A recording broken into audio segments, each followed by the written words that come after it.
പ്യാരെ ബച്ചോ ആദാബ്. ഉറുദു ദുനിയ YouTube ചാനലിൻ്റെ മറ്റൊരു വീഡിയോയിലേക്ക് എല്ലാ മക്കൾക്കും സ്വാഗതം. ഇന്നത്തെ വീഡിയോയിലൂടെ ചെയ്യാൻ ആഗ്രഹിക്കുന്നത് 8ാം ക്ലാസ്സിൻ്റെ ചാപ്റ്റേഴ്സ് ഒരു റിവിഷനാണ്. വളരെ സിമ്പിളായിട്ടുള്ളതും വളരെ യൂസ്ഫുൾ ആയിട്ടുള്ള സിമ്പിൾ നോട്ട്സ് ആക്കിയിട്ടാണ് ഈ ഒരു റിവിഷൻ നോട്ട്സ് തയ്യാറാക്കിയിരിക്കുന്നത്. തീർച്ചയായിട്ടും ഇത് സ്കിപ്പ് ചെയ്യാതെ കാണുക. ഇതിലുള്ള ഓരോ ഭാഗങ്ങളും കൃത്യമായിട്ട് പഠിച്ചിരിക്കുക. നമുക്ക് ആദ്യം ഇതിനൊന്ന് അനലൈസ് ചെയ്യാം. നമുക്ക് ആകെ 3 നസ്മുകളാണ് പഠിക്കാനുള്ളത് അല്ലേ. ഒന്നാമത്തത് ഏക് നയി ദുനിയ ബനായെ, ഈ നസ്മ് വജാഹത്ത് അലി സുന്ദേൽവി ലിഖാ ഹെ. രണ്ടാമത്തത് കിസാനോം കാ ഗീത്, മസൂദ് അഖ്തർ ജമാൽ കാ ഏക് നസ്മ ഹെ. മൂന്നാമത്തെ മുഹമ്മദ് കനാമ ഷബ്നം കമാലി. ആ 3 കാര്യങ്ങൾ വളരെ കൃത്യമായിട്ട് തന്നെ പഠിച്ചിരിക്കാം. അടുത്ത് നമുക്ക് ചർച്ച ചെയ്യാനുള്ളത് കഹാനികളാണ്. 3 കഹാനികളാണ് നമുക്ക് ആകെ പഠിക്കാനുള്ളത്. ഒന്നാമത്തെ കഹാനി മാത്തേക്ക് അഞ്ചൽ, അതിലുള്ള കിർദാറുകൾ ആരാന്ന് നമ്മൾ കൃത്യമായിട്ട് പഠിച്ചിരിക്കണം. ദീംതി, കുമാർ ചാച്ച, ശ്യാം. രണ്ടാമത്തെ കഹാനിയാണ് ഹസീൻ വാദിയ, അതിൽ 2 കഥാപാത്രങ്ങളേ ഉള്ളൂ, ഒന്ന് കോര ഒന്ന് നീലി. പിന്നെ ബൂക്ക് മിഠായി, അതിലുള്ള കഥാപാത്രങ്ങളാണ് രാജ രഞ്ജിത് സിംഗ്, ഔരത്ത്, ദർബാരി, സിപാഹി. അടുത്തതായി നമുക്ക് നോക്കാനുള്ളത് ഓരോ നസ്മുകളിലും എന്ത് കാര്യങ്ങളാണ് പറയുന്നത്, അതിൻ്റെ മത്ലബ് എഴുതാൻ വന്നാൽ നമ്മൾ അതെങ്ങനെയാണ് എഴുതുക എന്നുള്ളതാണ്. ഏക് നയി ദുനിയ ബനായെ, ഒന്നാമത്തെ നസ്മ നോക്കാം.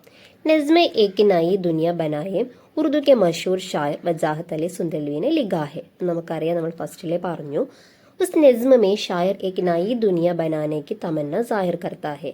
ഇതിലൂടെ ഷായർ ആഗ്രഹിക്കുന്ന ഒരു പുതിയൊരു ലോകം സൃഷ്ടിക്കാനുള്ള ഒരു ആഗ്രഹം പ്രകടിപ്പിക്കുകയാണ് അദ്ദേഹം ചെയ്യുന്നത്. ജിസ്മീം റാഹത്ത് ഓർ ദിൽകഷ് ഹോനി ചാഹിയെ, അതായത് പുതിയൊരു ലോകം പണിയുമ്പോൾ ആ ഒരു ലോകം എങ്ങനെയായിരിക്കണം, ഓ റാഹത്ത് മേഹെ और दिलकश में होनी चाहिए और भाइयों की तरह सब मिलकर रहने चाहिए. അതായത് നമ്മൾ സഹോദരങ്ങളെ പോലെ പരസ്പരം ഒത്തൊരുമിച്ച് ജീവിക്കാനാണ് അദ്ദേഹം ആഗ്രഹിക്കുന്നത്. ദൂസരോം കോ എഹ്തറാം കർണേക്കോ ചാഹത്തെ, ഒരാൾ മറ്റൊരാളെ പരസ്പരം ബഹുമാനിക്കുന്ന തരത്തിലായിരിക്കണം നമ്മൾ ഓരോരുത്തരും. അവർ ജിസ് ദുനിയാമേ, ആ ഒരു ലോകത്ത് നഫ്രത്തോം സെ മിഠാക്കർ, വെറുപ്പിനെ പാടെ തുടച്ചു നീക്കിയിട്ട് വഹാം രവാദാരി അവർ മുസ്ലിക്ക് ഹോനി ചാഹിയെ, അവിടെ സഹിഷ്ണുതയുടെയും സ്നേഹത്തിൻ്റെയും പ്രതീകങ്ങളായിരിക്കണം അവിടെ ഉണ്ടായിരിക്കേണ്ടത്. ഇനി അടുത്ത നസ്മ നോക്കാം നമുക്ക്. കിസാനോം കാ ഗീത്. इस नज्म में शायर मसूद अख्तर जमाल खुदा की नेमत के तौर पर यानी माहौलियात, ज़मीन और ये ज़िंदगी के बारे में बयान करते हैं. അതായത് ഈ ഒരു നസ്മിലൂടെ ഷായർ പറയാൻ ആഗ്രഹിക്കുന്ന കാര്യങ്ങൾ നമ്മുടെ ഹുദാക്കി നേമത്ത്, ദൈവത്തിൻ്റെ അനുഗ്രഹങ്ങൾ, അതായത് നമ്മുടെ മാഹോലിയത്ത്, നമ്മുടെ പരിസ്ഥിതി, നമ്മുടെ ഭൂമി, അവർ ഈ ജിന്ദഗി, നമ്മുടെ ഈ ഒരു ജീവിതം, ഈ കാര്യങ്ങളെയൊക്കെ കുറിച്ചിട്ടാണ് ഇതിൽ വിവരിക്കുന്നത്. അവർ മെഹനത്ത് കർണേ വാലെ കിസാൻ കെ ബാരെ മേം ബി ബയാൻ കർത്തേ ഹെ. അധ്വാനിക്കുന്ന കർഷകനെ കുറിച്ച്, അദ്ദേഹത്തിൻ്റെ അധ്വാനത്തിൻ്റെ മഹത്വത്തെ കുറിച്ചിട്ടും ഈ ഒരു കവിതയിൽ അദ്ദേഹം വിവരിക്കുന്നുണ്ട്. കിസാൻ ജബ് മെഹനത്ത് കർത്തേ ഹെ, എപ്പോഴാണ് നമ്മുടെ കർഷകൻ അധ്വാനിക്കുന്നത്, തോ വോ മിട്ടി സെ സോന ഉഗാത്തേ ഹെ, അദ്ദേഹം തീർച്ചയായിട്ടും മണ്ണിൽ നിന്നും പൊന്നുകൾ വിളയിക്കും. അതായത് അധ്വാനത്തിൻ്റെ മഹത്വത്തെ കുറിച്ചിട്ടാണ് ഈ ഒരു കവിതയിലൂടെ അദ്ദേഹം പറയാൻ ആഗ്രഹിക്കുന്നത്. ഏ ജമീൻ, നമ്മുടെ ഈ ഒരു ഭൂമി, ഏ ജിന്ദഗി, ഈ ജീവിതം, ഏ ദുനിയ, ഈ ലോകം, സബ് ഹമാരി ഹെ, എല്ലാം നമ്മുടേതാണ്. ഇസ്ലിയെ, അതുകൊണ്ട് ഹമേം ഉൻകി ഹിഫാസത്ത് കാ ഹയാൽ രഖന ചാഹിയെ, നമ്മൾ ഇതിൻ്റെ സംരക്ഷണവും നമ്മുടെ കടമയാണ് അല്ലേ. ഏ ഹമാര ഫർസ് ഹെ, ഇത് നമ്മുടെ കടമയാണ്. മെഹനത്ത് സെ കാമിയാബി ജറൂർ മിൽത്താ ഹെ, അധ്വാനത്തിലൂടെ നമുക്ക് തീർച്ചയായിട്ടും നമുക്ക് വിജയം ലഭിക്കും. യാനി ദുഃഖ് കെ ബാദ് സുഖ് ജറൂർ മിൽത്താ ഹെ, അതായത് ഒരു ദുഃഖമുണ്ടോ അതിനുശേഷം തീർച്ചയായിട്ടും ഒരു സുഖം നമുക്ക് ലഭിക്കുന്നതായിരിക്കും. അപ്പോൾ ഈ 2 നസ്മുകളിലും പറയുന്ന കാര്യങ്ങൾ എന്താണെന്നുള്ളത് വളരെ സിമ്പിളായിട്ടുള്ള നോട്ട്സ് ആക്കിയിട്ടാണ് ഇതിൻ്റെ റിവിഷൻ നോട്ടിൽ തയ്യാറാക്കിയിരിക്കുന്നത്.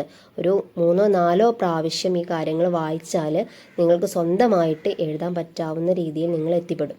ഓക്കെ, ഇനി നമുക്ക് ഇതിൽ ഒരു നസ്മും കൂടെയാണുള്ളത്. അത് മുഹബ്ബത്ത് കാ നഗ്മ. ആരാണ് എഴുതിയിട്ടുള്ളത്? നമ്മുടെ ഷബ്നം കമാലി. ഓക്കെ, ഈ നസ്മ് ഉറുദു കെ മഷൂർ ഷായർ ഷബ്നം കമാലി ने लिखा है. इस नज़्म में മുഹബ്ബത്ത് और ഭായിചാരകി के बारे में ബയാൻ करते हैं. വളരെ സിമ്പിളായിട്ടുള്ള ഒരു നസ്മാണ്. ഈ നസ്മിൽ സ്നേഹത്തിൻ്റെയും സാഹോദര്യത്തിനെയും കുറിച്ചിട്ടാണ് ഇതിൽ വിവരിക്കുന്നത്. ദുനിയാമേ മുഹബ്ബത്ത് ഫൈലായേ, അതായത് ലോകത്ത് നമ്മൾ സ്നേഹം നമ്മളോട് പരത്താനാണ് പറഞ്ഞിട്ടുള്ളത്. അതായത് സ്നേഹമുള്ളിടത്തെ നമ്മുടെ രാജ്യത്തിന് വളർച്ചയും വികാസവും എല്ലാം ഉള്ളൂ അല്ലേ. നമ്മുടെ ഇടയിൽ പരസ്പരം സ്നേഹവും ഐക്യവും ഇല്ലെങ്കിൽ നമ്മുടെ ലോകത്തിൻ്റെ കാര്യം എന്താകുമെന്ന് നമുക്ക് ചിന്തിക്കാവുന്നതേ ഉള്ളൂ. दुनिया में मोहब्बत फैलाए और लोगों को मोहब्बत के गीत सुनाकर रहना चाहिए और नफरत और दुश्मनी से भरी हुई जिंदगी को मोहब्बत के जरिए बेहतर बनाएगा. വെറുപ്പും ശത്രുതയും നിറഞ്ഞിരിക്കുന്ന ഈ ഒരു ജീവിതത്തിൽ നമ്മൾ ആ ഒരു വഴിയെ നമ്മൾ പാടെ തുടച്ചു നീക്കിയിട്ട് അവിടെ നമ്മൾ മുഹബ്ബത്ത് കെ ജരിയെ അതിനെ മുഹബ്ബത്തിൻ്റെ വഴിയിലൂടെ നമ്മൾ അതിനെ ഒന്നുകൂടെ ബെറ്ററാക്കി മാറ്റുക. ജോ ലോഗ് ആപ്പസ് മേ ജുദാ ഹോ ഗയേ ഹെ, ഏതാളുകളാണോ പരസ്പരം ഭിന്നിച്ച് വേർപെട്ടിരിക്കുന്നത് അവരെ ഉനേം ദുബാര മിലാദോക, അവരെ വീണ്ടും നമ്മൾ പരസ്പരം ഒന്നിപ്പിക്കണം.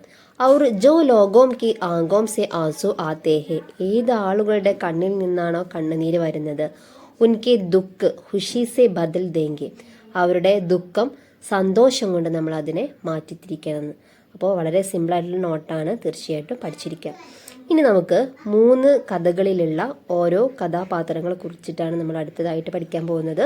ആദ്യം നമ്മുടെ മാത്തേക്ക് ആഞ്ചലിലെ ദീപ്തി എന്ന കഥാപാത്രത്തെ കുറിച്ച് നോക്കാം. കഹാനി മാത്തേക്ക് ആഞ്ചൽ മേ മേര പസന്ദീദ കിർദാർ ദീപ്തി ഹെ, वो उस कहानी में बड़ा റോൾ അദാ करते हैं. ഈ കഥയിൽ വളരെയധികം വലിയ പങ്ക് വഹിക്കുന്നുണ്ട് അല്ലേ, റോൾ വഹിക്കുന്നുണ്ട്. ദീപ്തി അപ്പനെ അബ്ബാക്കോ ബഹുത്ത് പ്യാർ കർണേ വാലി ഹെ, തൻ്റെ അബ്ബയെ വളരെയധികം സ്നേഹിക്കുന്ന ഒരു വ്യക്തിയാണ്, ഒരു സ്ത്രീയാണ് ആര്, ദീപ്തി. വോ അപ്പനി ബാപ് കി ജാൻ ബച്ചായി, അവളുടെ അച്ഛൻ്റെ ജീവൻ രക്ഷിച്ചതും അവളാണ് അല്ലേ.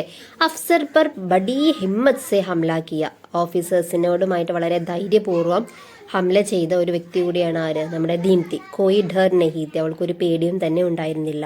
കാരണം എന്താണ്, ഓയ്ക്ക് ബഹാദുർ അവരത്തെ, വളരെ ധീരയായിട്ടുള്ള ഒരു വനിതയായിരുന്നു ദീപ്തി. ഇനി നമുക്ക് അടുത്ത കഥയിലുള്ള ഒരു കഥാപാത്രത്തെ കുറിച്ച് പഠിക്കാം. അതായത് ഹസീൻ വാദിയം. അതിൽ 2 കഥാപാത്രങ്ങളാണ് നമുക്ക് പരിചയപ്പെടാനുള്ളത്. ഒന്ന് കോര, ഒന്ന് നീലി. അതിൽ കോര എന്ന കഥാപാത്രത്തെ കുറിച്ച് നമുക്ക് സിമ്പിളായിട്ടുള്ള നോട്ട്സ് നോക്കാം. कहानी हसीन वादियों में मेरा पसंदीदा किरदार कोरा है. कोरा उस कहानी का मरकजी किरदार है. उसकी बीवी का नाम नीली है. അവരുടെ ബീവിയുടെ പേരാണ് നീലി എന്നുള്ളത്. വോ ഫിത്രത്ത് കോ ബഹുത് പസന്ത് കർത്താ ഹെ, പ്രകൃതിയെ വളരെയധികം ഇഷ്ടപ്പെടുന്ന ഒരു വ്യക്തിയായിരുന്നു കോര.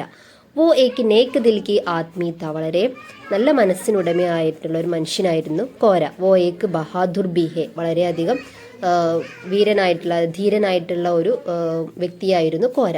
ക്യോങ്കെ, എന്തുകൊണ്ടെന്നാൽ वो जब खतरा हुआ तो रिजागार नौजवान के साथ मिलकर लोगों को बचाने में शामिल किए थे.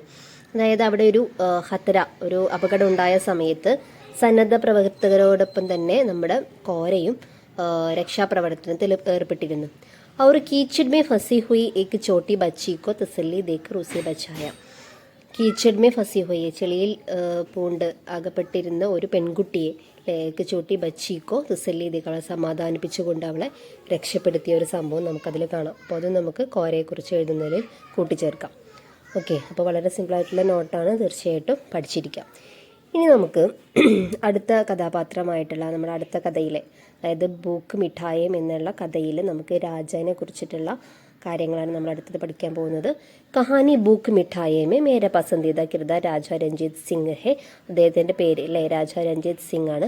വോ ഇസ് കഹാനിമേ ബഡാ റോൾ അദാ കർത്താ ഹെ, അദ്ദേഹവും ഈ കഥയിൽ വളരെയധികം വലിയ പങ്ക് വഹിക്കുന്നുണ്ട്.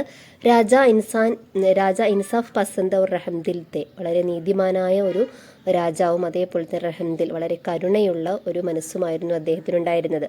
ലോഗോം കെ ഹാലാത്ത് കോ സംജ്തേ തെ, തൻ്റെ ആളുകളുടെ ഹാലാത്ത്, അവരുടെ അവസ്ഥ മനസ്സിലാക്കിയിരുന്നു.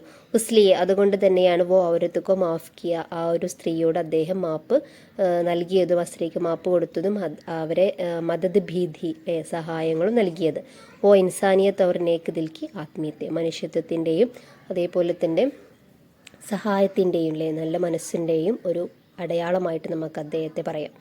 ഇനി ജംഗെ ആസാദിമേ ഹിസ്സാലിയ ഹവാത്തിൻ എന്നൊരു ഭാഗം കൂടെ നമുക്ക് ഇമ്പോർട്ടൻ്റ് ആയിട്ട് നോക്കേണ്ടതുണ്ട്. റാണി ലക്ഷ്മി ബായി, ബീഗം ഹസ്രത്ത് മഹൽ, പിന്നെ സരോജിനി നായിഡു, ഇന്ദിരാഗാന്ധി, ബി അമ്മ, ആനി ബസന്റ്. കഴിഞ്ഞ എക്സാമിന് നമ്മളോട് ചോദിച്ചൊരു ചോദ്യമായിരുന്നു, ഇപ്രാവശ്യം നമ്മളതൊന്ന് ഓർത്തു വെക്കാം. ഇനി അടുത്ത വളരെ പ്രധാനപ്പെട്ട ഒരു ചോദ്യം, ജമീൻ കി ഹിഫാസത്ത് ഹം കൈസെ കർ സക്തേ ഹെ, അതായത് ഭൂമിയുടെ സംരക്ഷണം നമുക്ക് എങ്ങനെയൊക്കെ നമുക്ക് ചെയ്യാനായിട്ട് സാധിക്കും. പോയിന്റ്സ് ആയിട്ട് നമുക്ക് നോക്കാം. ജ്യാദാ സെ ജ്യാദാ പേട് ലഗായെ, നമുക്ക് അധികം മരങ്ങളൊക്കെ വെച്ച് പിടിപ്പിക്കാം. പ്ലാസ്റ്റിക് കാ ഇസ്തേമാൽ കം കരെ, പ്ലാസ്റ്റിക്കിൻ്റെ ഉപയോഗങ്ങൾ നമുക്ക് കുറയ്ക്കാം. ഗാഡി കാ ഇസ്തേമാൽ കം കരെ, വാഹനങ്ങളുടെ ഉപയോഗം നമുക്ക് കുറയ്ക്കാം, അതായത് പൊതുവാഹനങ്ങളൊക്കെ ഉപയോഗപ്പെടുത്തുക. പിന്നെ കച്ചട ഡബ്ബേമേ ഡാലെ, അല്ലേ, കച്ചട എന്ന് പറഞ്ഞാൽ നമ്മുടെ വേസ്റ്റുകൾ. അപ്പന മാഹോൽ സാഫ് സിത്തര രഖന ചാഹിയ, നമ്മുടെ പരിസരം എപ്പോഴും നല്ല വൃത്തിയുള്ളതായിരിക്കാൻ നമ്മളെപ്പോഴും ചിന്തിക്കണം. നമ്മളത് കാര്യത്തിൽ നമ്മളെപ്പോഴും, അത് നമ്മുടെ കടമയുമാണ്, നമ്മൾ ആ കാര്യത്തിൽ എപ്പോഴും സാഫ് സിത്തര ഹയാൽ രഖന ചാഹിയെ. ഓക്കെ, ഇനി അടുത്തൊരു ചോദ്യം, ആജ് ജമീൻ ഖത്തരെ മേ ഹെ, നമ്മുടെ ഭൂമി ഇന്ന് വളരെ അപകടാവസ്ഥയിലാണ്, അല്ലേ, ഉസ്കി വജുഹാത് ക്യാ ക്യാ ഹെ, അതിൻ്റെ കാരണങ്ങൾ എന്തൊക്കെയാണെന്നുള്ള ചോദ്യമാണ്. ടെക്സ്റ്റ് ബുക്കിലുള്ള ചോദ്യങ്ങളാണ്, വളരെ ഇമ്പോർട്ടൻ്റ് ആയിട്ടുള്ളൊരു ഭാഗമാണ്. പോയിന്റ്സ് ആയിട്ട് നമുക്ക് നോക്കാം. ജംഗലാത്ത് കി ബർബാദി, അല്ലെ, വനനശീകരണം. പിന്നെ ഫിസാക്കി ആലുദകി, നമ്മുടെ അന്തരീക്ഷത്തിൻ്റെ മലിനീകരണം. പ്ലാസ്റ്റിക് കി ഇസ്തേമാൽ, പ്ലാസ്റ്റിക്കിൻ്റെ ഉപയോഗം. പ്ലാസ്റ്റിക് കി ജലാന, പ്ലാസ്റ്റിക് കത്തിക്കുന്നത് കൊണ്ട് നമ്മുടെ ഭൂമിക്ക് അത് വളരെയധികം ദോഷം ചെയ്യുന്ന ഒരു പ്രവൃത്തിയാണ്. പിന്നെ പാനി ഔർ ഹവാക്കി ആലുദകി, വെള്ളത്തിൻ്റെയും വായുവിൻ്റെയും മലിനീകരണം. അപ്പോൾ ഇതൊക്കെയാണ് പ്രധാനപ്പെട്ട പോയിന്റ്സുകൾ. ഇനി പ്രധാനമായിട്ടും നമ്മൾ നോക്കേണ്ട ഒരു കാര്യമാണ് മച്ചിലിയോം കെ നാം, അല്ലേ. നമ്മുടെ ടെക്സ്റ്റ് ബുക്കിൽ നമ്മൾ 4 മീനുകളുടെ പേരുകൾ നമ്മൾ പഠിക്കുന്നുണ്ട്. അത് ഒന്നുകൂടെ ഓർത്ത് വെക്കുക. ഝീങ്ക, താർലി, ബാങ്കട, കട്ട്ല, അല്ലേ. ഇനി ഏതെങ്കിലും ഒരു മത്സ്യത്തിനെ കുറിച്ച് നിങ്ങളോട് ചിലപ്പോൾ നോട്ട് ചോദിക്കാം. അപ്പോൾ നമുക്ക് താർലിയെക്കുറിച്ച് സിമ്പിളായിട്ടുള്ള കുറച്ച് പോയിന്റ്സുകൾ നോക്കാം. താർലി ഏക്ക് ചോട്ടി മച്ഛലി ഹെ, താർലി എന്നാണ് ഇവിടെ കാണുന്നത്, അത് ടൈപ്പിംഗ് മിസ്റ്റേക്കാണ്, സോറി. താർലി എന്നുള്ളതാണ് കേട്ടോ. താർലി ഏക്ക് ചോട്ടി മച്ഛലി ഹെ, താർലി എന്നത് ചെറിയൊരു മത്സ്യമാണ്. താർലി ഏക്ക് ഖൂബ്സൂരത്ത് മച്ഛലി ഹെ, താർലി ഖാനെ മേ ബഹുത് മസേദാർ ഹെ, അല്ലെ, കഴിക്കാൻ വളരെ ടേസ്റ്റാണ്. താർലി സിഹത്ത് കെ ലിയെ അച്ഛാ ഹെ, നമ്മുടെ ആരോഗ്യത്തിന് വളരെയധികം നല്ലതാണ്. താർലി എന്ന് പറഞ്ഞാൽ എന്താ, മത്തി, അല്ലേ. ഈ മച്ഛലി പ്രോട്ടീൻ സെ ഭർപൂർ ഹെ, ഏ സാഫ് പാനി മേ രഹത്തി ഹെ, അല്ലേ, ഏ സാഫ്, നല്ല വൃത്തിയുള്ള വെള്ളത്തിലാണ് അത് ജീവിക്കുന്നത്. അപ്പോൾ താർലീനെ കുറിച്ച് ഒരു 5 പോയിന്റ്സ് എങ്കിലും മക്കൾ ഓർത്ത് വെക്കുക കേട്ടോ. ഇനി നമുക്ക് അടുത്തതായിട്ട് പഠിക്കാനുള്ള ഒരു കാര്യം എന്ന് വെച്ചാൽ മച്ചീറെ, അല്ലേ, കുച്ച് കർ ദിഖായേം എന്നുള്ള ചാപ്റ്ററിൽ മച്ചീറെ അപ്പനെ ജിന്ദഗി മേ കൈ മസായിൽ പേഷ് ആത്തി ഹെ ഓ ക്യാ ക്യാ ഹെ, അതായത് മച്ചീറെ, അല്ലെ, മുക്കുവന്മാർ തൻ്റെ ജീവിതത്തിൽ ഒരുപാട് പ്രശ്നങ്ങളും പ്രയാസങ്ങളും അവർ നേരിടുന്നുണ്ട്. ഓ ക്യാ ക്യാ ഹെ, അവ എന്തെല്ലാം എന്നുള്ളതാണ് ഒരു ചോദ്യം. കേരളമേ ജ്യാദാത്തർ ലോഗ് മച്ചീറെ ഹെ, അല്ലെ, കേരളത്തിൽ ഒരുപാട് ആളുകൾ മച്ചീറകളായിട്ടുണ്ട്. മച്ചിലി പക്കട്നേമേ വോ ജ്യാദാത്തർ മസായിൽ പേഷ് ആത്തേ ഹെ, മച്ചിലി അതായത് മീൻ പിടിക്കുന്നതിൽ അവർ വളരെയധികം പ്രശ്നങ്ങളും പ്രയാസങ്ങളും അവർ നേരിടുന്നുണ്ട്. മച്ചിലി പക്കട്നേക്കാ കാം ആസാൻ നെഹി ഹെ, മീൻ പിടിക്കുക എന്നുള്ള ആ ഒരു പ്രവൃത്തി, ആ ഒരു ജോലി അത്ര എളുപ്പമുള്ളതല്ല. ക്യോങ്കെ, എന്തുകൊണ്ടെന്നാൽ അക്സർ തൂഫാൻ ജോർദാർ ബാരിഷ് ഉൻകെ ഘർ ഔർ ജാൽ ഖറാബ് ഹോ ജാത്തെ ഹെ, അധികം തൂഫാൻ എന്ന് പറഞ്ഞാൽ കൊടുങ്കാറ്റുകൾ, ചുഴലിക്കാറ്റുകൾ, അവയെല്ലാം, അതേപോലെ തന്നെ ശക്തമായിട്ടുള്ള മഴ, ഇതെല്ലാം അവരുടെ വീടുകളും അവരെ വിരിക്കുന്ന ആ വലകൾ, അല്ലെ, മീൻ പിടിക്കാൻ വിരിക്കുന്ന ആ വലകളെല്ലാം ഖറാബ് ഹോ ജാത്തെ ഹെ, നശിപ്പിച്ചതായിട്ടുള്ള കഥകൾ നമ്മൾ ഒരുപാട് കേട്ടതാണ്. സമുദ്ർ മേ മച്ചിലിയാ കം ഹോനയ്ക്ക് വജാസെ, സമുദ്രത്തിൽ മീനുകൾ കുറവായിരിക്കുന്ന സമയത്തിൽ ഉൻകി ആമദിനി, അവരുടെ വരവ്, അല്ലെ, ആമദിനി എന്ന് പറഞ്ഞാൽ വരവ്, ബി കം ഹോ ജാത്തി ഹെ, വളരെയധികം കുറഞ്ഞു പോകുന്ന അവസ്ഥയും അവർ നേരിടുന്ന വളരെ വലിയ പ്രശ്നം തന്നെയാണ്. അപ്പോൾ ഈ ഒരു പ്രശ്നങ്ങളും നിങ്ങൾ ഓർത്തു വെക്കുക, ചിലപ്പോൾ ചോദ്യങ്ങളായിട്ട് വന്നേക്കാം. ഓക്കെ, ഇനി അടുത്തതായിട്ട് നമ്മൾ ചർച്ച ചെയ്യാൻ പോകുന്ന ഒരു ചോദ്യം എന്ന് പറയുന്നത്, किसी एक काश्तकार से मिलने का मौका मिला तो आप उनसे क्या क्या सवालात करेंगे, സവാലാത്ത് തയ്യാർ കീജിയെ. ഏതെങ്കിലും ഒരു കാശ്യത്തുകാരനെ നമ്മൾ കണ്ടുമുട്ടുകയാണെങ്കിൽ അദ്ദേഹത്തോട് എന്തെല്ലാം ചോദ്യങ്ങൾ നമ്മൾ ചോദിക്കാം, ആ ചോദ്യങ്ങളാണ് തയ്യാറാക്കേണ്ടത്. ഒരു 5 ചോദ്യങ്ങൾ ഇവിടെ തയ്യാറാക്കിയിട്ടുണ്ട്. വളരെ സിമ്പിളായിട്ടുള്ള ചോദ്യങ്ങളാണ്, നോക്കാം. ഒന്നാമത്തെ ചോദ്യം, ആപ്കാ പസന്ദീദ ഖേത്തി ബാടി ക്യാ ഹെ, നിങ്ങളുടെ ഇഷ്ടപ്പെട്ട കൃഷി ഏതാണ്? ആപ്പ് ക്യാ ക്യാ ഖേത്തി ബാടി കർത്തേ ഹെ, നിങ്ങൾ എന്തെല്ലാം കൃഷികളാണ് ചെയ്യുന്നത്? അച്ഛേ ബീജ് കഹാം സെ മിൽത്താ ഹെ, നല്ല ഇനം വിത്തുകൾ എവിടെ നിന്നാണ് ലഭിക്കുന്നത്? ആപ്കോ ഖാദ് കഹാം സെ മിൽത്താ ഹെ, ഖാദ് എന്ന് പറഞ്ഞാൽ വളം, അല്ലേ, അപ്പോൾ വളങ്ങളെല്ലാം നിങ്ങൾക്ക് എവിടെ നിന്നാണ് ലഭിക്കുന്നത്? പിന്നെ ഖേത്തി ബാഡിമേം ആപ്കാ റോൾ മോഡൽ കോൻ ഹെ, ഈ കൃഷി രീതിയിൽ താങ്കളുടെ റോൾ മോഡൽ ആരാണ്? അപ്പോൾ വളരെ സിമ്പിളായിട്ടുള്ള 5 ചോദ്യം. ഇനി അടുത്ത വളരെ പ്രധാനപ്പെട്ട ഒരു ചോദ്യം നോക്കാം. ജംഗിൾക്ക് മൻസിർ കശി കീജി, അല്ലെ, ജംഗിളിൽ നമുക്കൊന്ന് ചിത്രീകരിക്കാനാണ് പറഞ്ഞിട്ട് അവിടെയുള്ള കാഴ്ചകളൊക്കെ കുറിച്ചിട്ട്. ജംഗിൾ ബഹുത് ഖൂബ്സൂരത്ത് ഹെ. ജംഗിൾ എന്ന് പറയുന്നത് വളരെ മനോഹരമാണ്. യഹാ പേട് പൗദേസെ ഭരി ഹുയി ഹെ. അല്ലെ, മരങ്ങളും ചെടികളുമായിട്ട് നിറഞ്ഞതാണ്. അവർ ചാറോം തൊറഫ് ഹരിയാലി ഹെ. 4 ഭാഗത്തും നമുക്ക് പച്ചപ്പ് മാത്രമാണ് കാണാൻ കഴിയുക. ജംഗിൾ മേ നദി നാലെ. അല്ലെ, ജംഗിളിലെ നദികളുണ്ടാവും, നാലകളുണ്ടാവും. അവർ ഖൂബ്സൂരത്ത് ആബ്ഷാർ ബി ഹെ. ആബ്ഷാർ എന്ന് പറഞ്ഞാൽ വെള്ളച്ചാട്ടം, വളരെ ഭംഗിയുള്ള വെള്ളച്ചാട്ടങ്ങളെല്ലാം കാണാനായിട്ട് കഴിയുന്നതാണ്. പിന്നെ പരിന്തോം കി ചഹ്ചഹാട്ട്, പക്ഷികളുടെ ചിലക്കലും. അവർ പരിന്തോം കി ഹൂബ് ഗീത് ബി ഹമേ സുൻതേ ഹെ. പക്ഷികളുടെ നല്ല ആസ്വാദകരമായിട്ടുള്ള ഗീതങ്ങൾ നമുക്ക് കേൾക്കാനായിട്ട് സാധിക്കും. ജംഗിൾ മേ കൈ തരഹ് ജാൻവർ ബി ഹോത്തേ ഹെ. ജംഗിളിൽ പലതരത്തിലുള്ള മൃഗങ്ങളും അവിടെ കാണാനായിട്ട് കഴിയും. അല്ലേ, അപ്പോൾ ഇത്തരത്തിലുള്ള വളരെ സിമ്പിളായിട്ടുള്ള ഒരു നോട്ടാണ്, തീർച്ചയായിട്ടും പഠിച്ചിരിക്കുക കേട്ടോ. ഇനി അടുത്ത വളരെ പ്രധാനപ്പെട്ട ഒരു ചോദ്യമാണ്, മൗസം കി തബ്ദീലിക്ക് കൈ വുജുഹാത്ത് ഹോത്തി ഹെ. അല്ലേ, ഈ വുജുഹാത്ത് ക്യാ ക്യാ ഹെ. അതായത് നമ്മുടെ കാലാവസ്ഥയുടെ വ്യതിയാനങ്ങൾക്ക് ഉള്ള കാരണങ്ങൾ, എന്തുകൊണ്ടാണ് നമ്മുടെ കാലാവസ്ഥ ഇങ്ങനെ വ്യതിചലിച്ചു പോകുന്നതിനുള്ള കാരണങ്ങൾ എന്തൊക്കെയാണെന്നുള്ളതാണ്. നോക്കാം. പേട് പൗതെ ബർബാദ് കർണ. അല്ലെ, ചെടികളും മരങ്ങളും ഒക്കെ നശിപ്പിക്കുക. പിന്നെ നദി നാലെ ബർബാദ് കർണ, നമ്മുടെ തോടുകളും നദികളെല്ലാം നശിപ്പിക്കുന്നത്. പ്ലാസ്റ്റിക് കാ ജ്യാദ ഇസ്തേമാൽ, പ്ലാസ്റ്റിക്കിന്റെ അമിതമായിട്ടുള്ള ഉപയോഗം. പഹാഡ് തോടന, നമ്മുടെ കുന്നുകൾ ഒക്കെ ഇടിച്ച് നിരപ്പാക്കുന്നത് കൊണ്ട്. ഹർ തരഹയ്ക്ക് ആലൂദകി, എല്ലാ ടൈപ്പിലുള്ള ആലൂദകി, മലിനീകരണം. അല്ലെ, ഹവാക്കി ആലൂദകി, അതേപോലെ തന്നെ നമ്മുടെ പാനിക്ക് ആലൂദകി, ഫിത്രത്തിക്ക് ആലൂദകി, ആവാസിക്ക് ആലൂദകി, എല്ലാം ഇതിൽ ഉൾപ്പെടും. ഇനി പഠിക്കേണ്ട പ്രധാനപ്പെട്ട ഒരു ഭാഗമാണ് മുക്കാലിമകൾ. അതായത് നമുക്ക് 3 കഥകളാണുള്ളത്. ഈ 3 കഹാനികളിലെയും കിർദാറുകളെയും ആ കിർദാറുകളുടെ മുക്കാലിമകൾ നമ്മൾ കൃത്യമായിട്ട് നമ്മൾ പഠിച്ചിരിക്കണം. ഇവിടെ തന്നിരിക്കുന്നത് നമ്മുടെ ബൂക്ക് മിഠായം എന്നുള്ള കഥയിലുള്ള കഥാപാത്രങ്ങളും അവരുടെ മുക്കാലിമകളാണ്. നമുക്കൊന്ന് നോക്കാം. രാജ ദേഖോ ആം കെ പേട് പർ. അല്ലേ, ആ ഒരു സെന്റൻസ് നിങ്ങൾ ടെക്സ്റ്റ് ബുക്കിൽ നോക്കുക. പിന്നെ പത്തർ കിസീനെ മാര എന്ന് തുടങ്ങുന്ന ആ ഒരു ഡയലോഗ്. തുമ്നെ മുജ് പർ പത്തർ ക്യോം ഫേങ്ക. അല്ലേ, ഔരത്തിനോട് ചോദിച്ചത്. ഉസ് ഔരത്ത് കോ ബഹുത് സാ മാൽ ദിയാ ജായേ ഔർ ഇസ്സത്ത് കെ സാത്ത് ഗർ പഹുഞ്ചാ ദിയാ ജായേ. ഇതെല്ലാം രാജ പറഞ്ഞിട്ടുള്ള ഡയലോഗുകളാണ്. അതേപോലെ ഔരത്ത് പറഞ്ഞിട്ടുള്ള ഡയലോഗ്സുകൾ നോക്കുക. സർക്കാർ മേംനെ കബ് രാജ പർ പത്തർ ഫേങ്ക. അല്ലേ, അത് തുടങ്ങുന്ന ആ ഒരു ഡയലോഗ്. പിന്നെ മഹാരാജ് മേം ഏക് ഗരീബ് ഔരത്ത് ഹൂം മേരെ 3 छोटे बच्चे हैं. शौहर एक हफ्ते पहले खाने की तलाश में घर से निकला था लेकिन. അല്ലേ, ഔരത്ത് പറഞ്ഞിട്ടുള്ള ഒരു ഡയലോഗാണ്. അല്ലേ, അതേപോലെ ഇനി സിപ്പാഹിയുടെ ഡയലോഗ് നോക്കൂ. എ ഔരത്ത് തും കോൻ ഹോ തുമ്നെ രാജ പർ പത്തർ ക്യോം ഫേങ്ക. ഇനി ദർബാരിയുടെ നോക്കൂ. മഹാരാജ് യേ കൈസാ ഫൈസല ഹെ ആപ്കോ പത്തർ മാർനെ പർ ഭി. അപ്പോൾ എല്ലാ കഥകളും മുക്കാലിമകൾ ഒന്നുകൂടെ ശ്രദ്ധ കൊടുത്ത് നമ്മൾ നോക്കാം. ഇപ്പോൾ ഒരു കഥയിലുള്ള മുക്കാലിമകളെല്ലാം ഇതിലുണ്ട്. ഇനി അതേപോലെ നമ്മുടെ മറ്റ് 2 കഥകളിലെ മുക്കാലിമകളും ഇതേപോലെ ഒന്ന് ലിസ്റ്റ് ഔട്ട് ചെയ്താൽ നിങ്ങൾക്ക് പഠിക്കാൻ വളരെ ഈസി ആയിരിക്കും. അപ്പോൾ ഇതിലുള്ള എല്ലാ കാര്യങ്ങളും തീർച്ചയായിട്ടും നന്നായിട്ട് പഠിച്ചിരിക്കുക. All the best. നിങ്ങളുടെ ഫ്രണ്ട്സിനും കൂടെ ഈ ഒരു വീഡിയോ ഷെയർ ചെയ്ത് കൊടുത്ത് വളരെ ഉപകാരമായിരിക്കും. മറക്കാതെ ഷെയർ ചെയ്യുക, ലൈക്ക് ചെയ്യുക. ഓക്കെ, ശുക്രിയ.